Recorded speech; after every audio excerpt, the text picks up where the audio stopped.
రంజిత్ సింహానికి లియో అని పేరు పెట్టారు. అచ్ఛేద్యమైన మిత్రులు అయ్యారు. అడవిలో విహరిస్తూ లియో రంజిత్కు ప్రకృతి రహస్యాలను నేర్పింది. ఒకరోజు ఒక పెను తుపాను గ్రామాన్ని తాకబోతుందని వార్త వ్యాపించింది. గ్రామస్థులు భయపడ్డారు. అప్పుడు రంజిత్ తన సింహమిత్రుని సహాయం కోరాడు. లియో, మనం గ్రామస్థులను హెచ్చరించాలి. మనం వారిని రక్షించాలి. లియో గర్జించగానే వారు గ్రామాన్ని వేగంగా చేరుకున్నారు. రంజిత్ అందరితో ఇలా అన్నాడు, తుపాను వస్తోంది.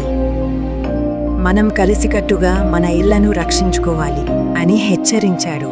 సింహం లియోతో పాటు గ్రామస్థులు రంజిత్ మాటలను నమ్మారు. వారు తమ ఇళ్లను బలపరిచారు, పంటలను కాపాడారు, అవసరమైన సామగ్రిని సిద్ధం చేసుకున్నారు.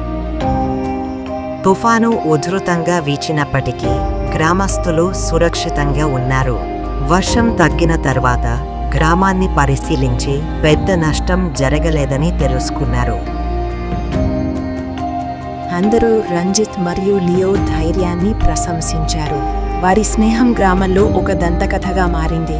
ధైర్యం, సహనం మరియు మానవుని, ప్రాణి మధ్య అపూర్వమైన అనుబంధం.